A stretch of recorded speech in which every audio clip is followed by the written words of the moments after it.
नमस्कार, दैनिक शिव टाइम में आप सबका स्वागत है। मैं रश्मि शर्मा, कैमरामैन शुभम भगत के साथ।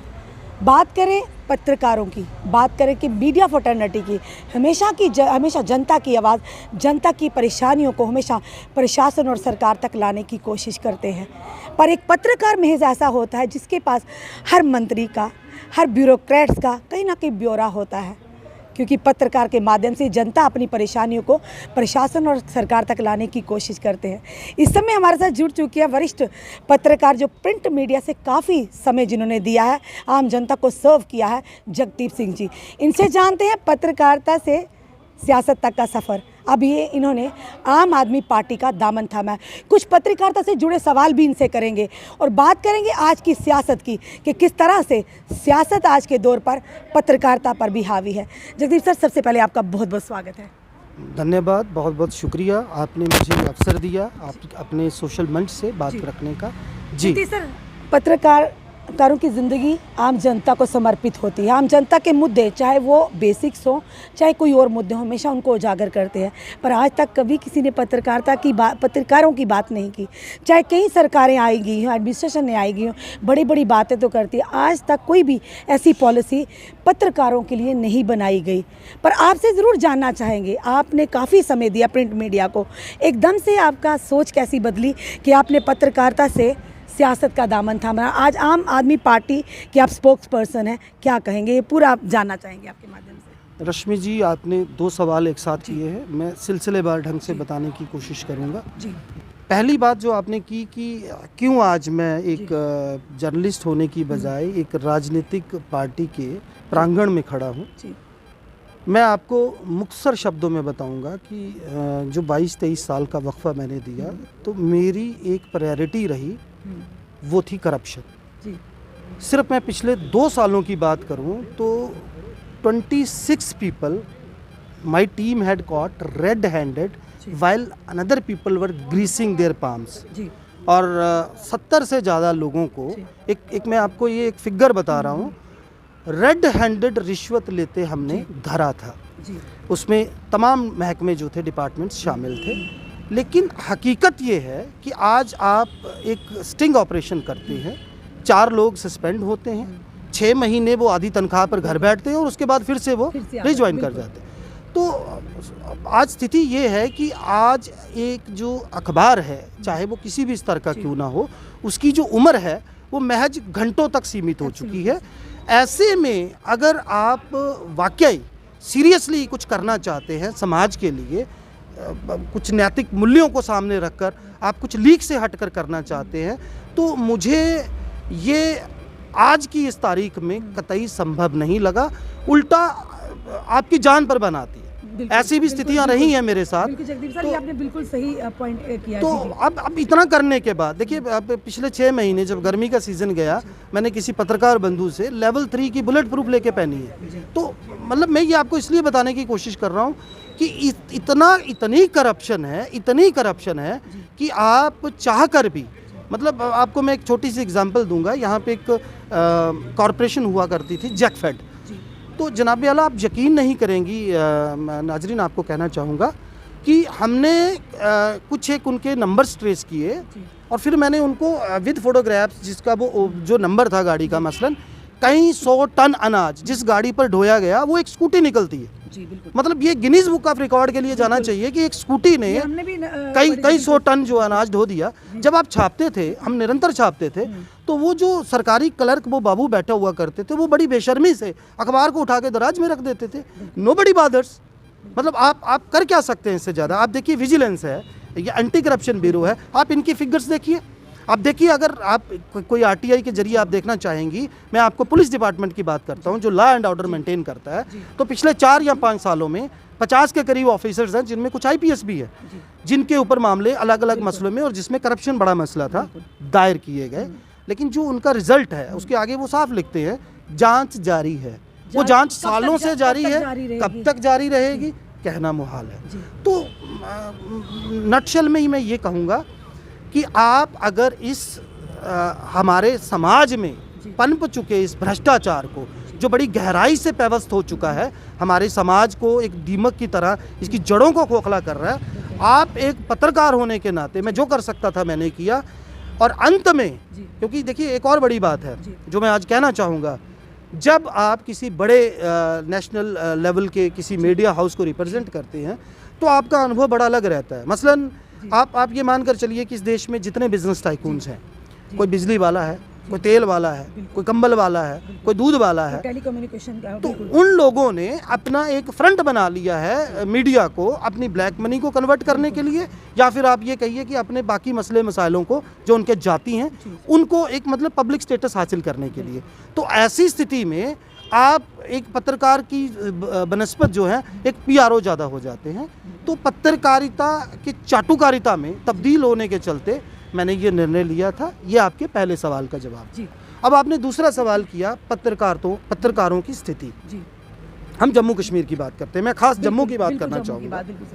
देखिए मेरा एक बड़ा अजीज़ शायाकार थे, अमन शर्मा नाम है उनका। आज से करीब 1.5 साल पहले उनको कैंसर जैसी बड़ी गंभीर बीमारी जो है वो डेवलप हुई।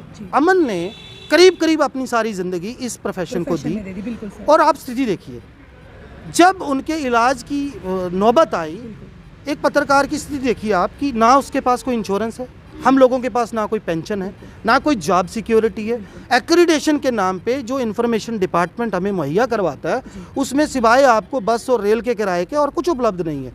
उसी तरीके से आप थोड़ा और पीछे जाइए, एक छायाकार यहाँ प्रेम जी हुआ करते थे, आज दिवंगत उनकी आत्मा को ईश्वर शांति दे, उन्होंने किस तरह का जीवन में असर किया। उससे पहले अजय सिंह करके एक छायाकार थे, मुझे आज भी याद है, he met with an accident.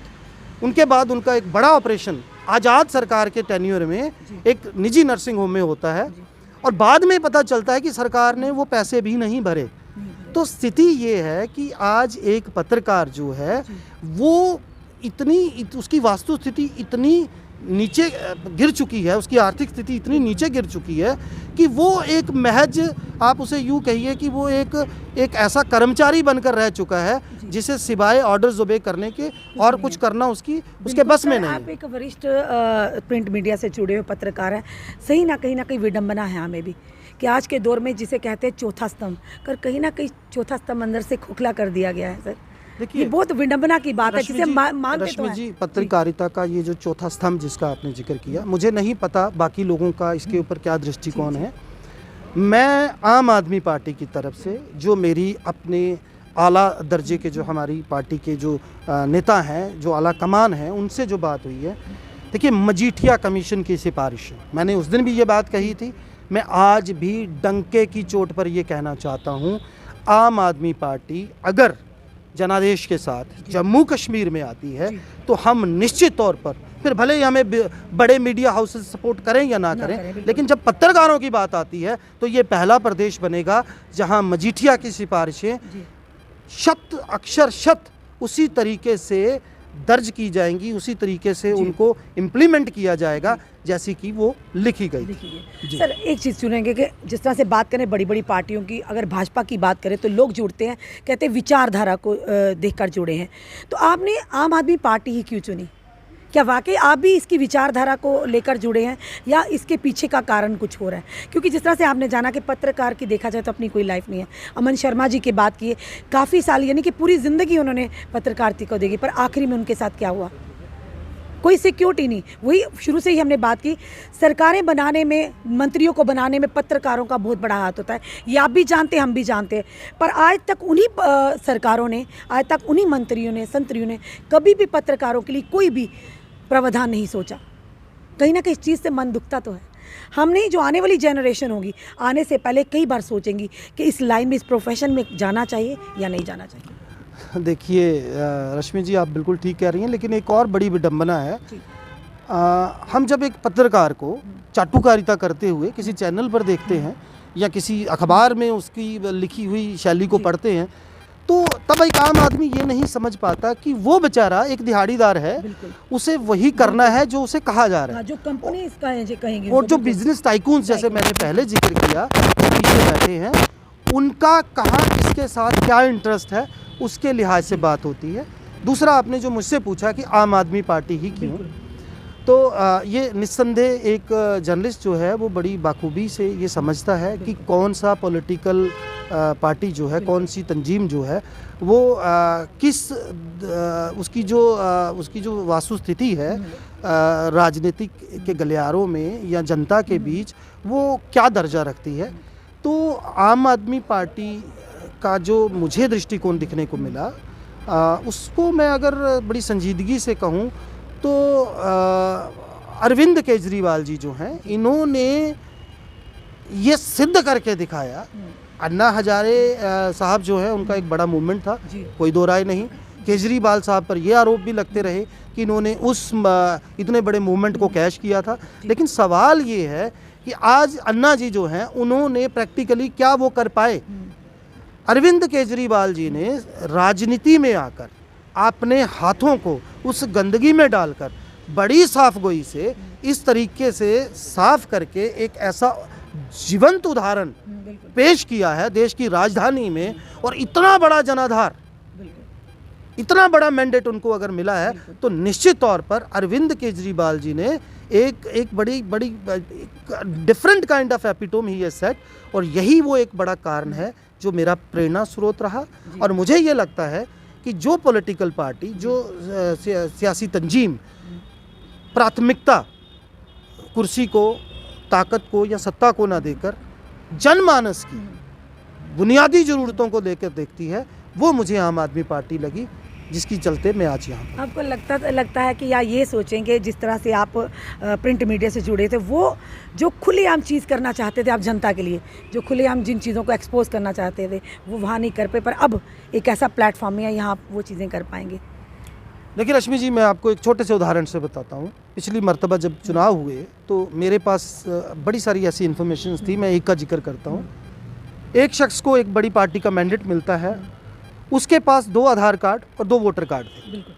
तो जिस वक्त वो मुझे इन्फॉर्मेशन आई, as I told you that we people are bound, we are not suppose to explicate what we feel, will have to do it accordingly whatever those freaking bosses says.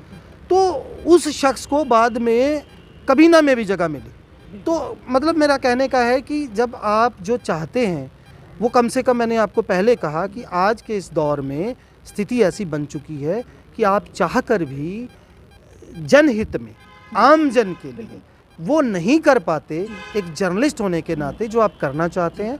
तो मुझे एकमात्र जरिया जो है वो सियासत दिखी है। और मैं चाहता हूँ इस पार्टी के जरिए हमारा ये प्रदेश एक बड़ी नितांत अलग तरह की सियासत देखे, जिसमें स्वार्थ की बात ना हो, अपनी सियासी रोटियां सेकने की बात ना हो, जनमानस की बात हो, उनके हितों की बात हो, आने वाली नस्लों को कैसे बेहतर बनाना है, किस दृष्टिकोण से आप जनता के बीच जाना चाहते हैं, उनकी बात हो। और ये बात तो भाजपा सरकार ने, भाजपा पार्टी ने पहले ही कही थी, इलेक्शन से पहले बड़े बड़े वायदे किए थे। आपको लगता है कि ज़ीरो, अगर ग्राउंड लेवल पर देखा जाए, वो वायदे आज पूरे हुए हैं या जनता खुश है? जिस तरह से बड़े बड़े नेता भाजपा के कहते हैं जम्मू कश्मीर की जनता खुशहाल है, हालात सामान्य हैं, क्या लगता है सर? देखिए रश्मि जी, पहली बात तो ये कि हर व्यक्ति विशेष का ये लोकतांत्रिक अधिकार है कि वो किस सियासी तंजीम को कहाँ देखता है। जहाँ तक सवाल भारतीय जनता पार्टी का है, मुझे आज भी याद है जब उस ऐतिहासिक ललकार रैली में प्रधानमंत्री नरेंद्र मोदी, तब भावी प्रधानमंत्री थे, जब यहाँ पर आए और जैसा जन समर्थन उन्हें मिला।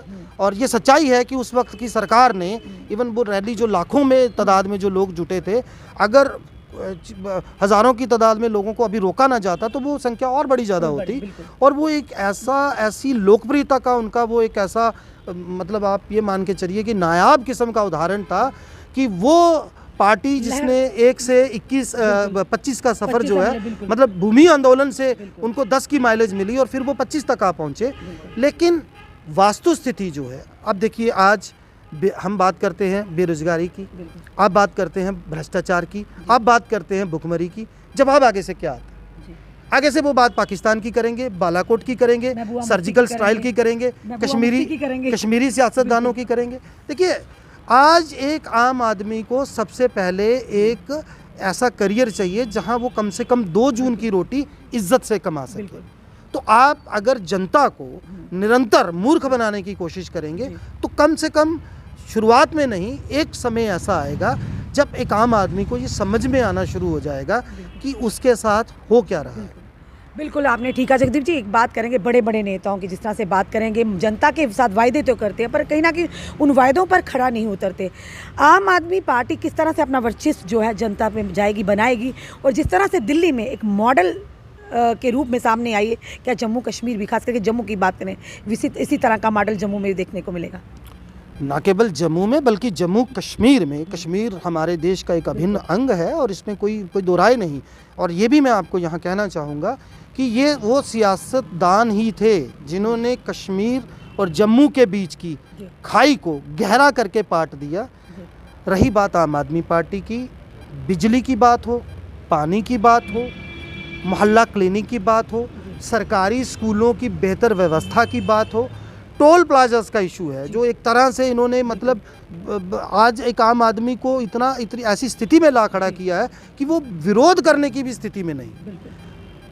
तो इसके साथ साथ मैं एक और बड़ी बात जो आपके चैनल के माध्यम से कहना चाहूँगा, बड़ी जल्द आप देखेंगे हमारी पार्टी के आला नेता इसी मंच से इस बात की डंके की चोट पर घोषणा करेंगे कि हमारे प्रदेश के सूत्रधार रहे महाराजा हरि सिंह की मैं बात करना चाहूँगा, उनकी जयंती पर एक अवकाश, नौकरियां देना बड़ी बात की बात थी, लोगों की बाकी समस्याएं सुननी बड़ी बात की बात थी।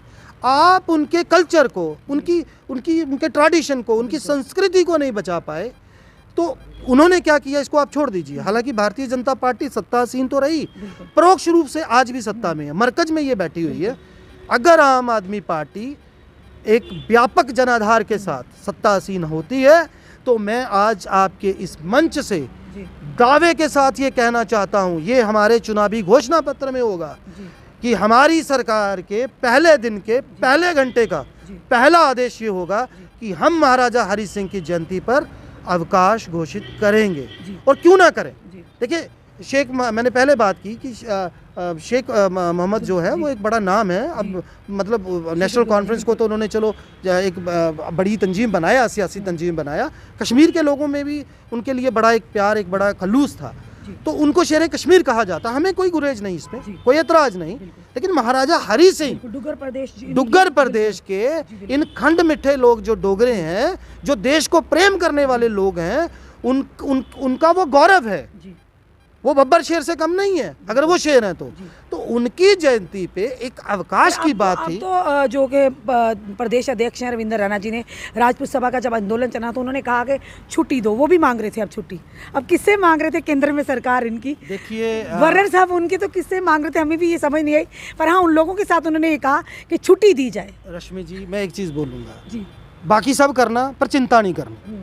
अब मेरी गल समझे, मैं डोगरी चाखा था, चिंता नहीं करनी, बाकी जो मर्जी करो, चिंता नहीं करनी। जिन नेताओं को मैं आज आपके माध्यम से कहना चाहता हूँ, ये फायर ब्रांड कहा जाता है, थोड़ा सा मुगलाता है, वो दरअसल फायर ब्रांड नहीं थे, फायर ब्लोअर थे।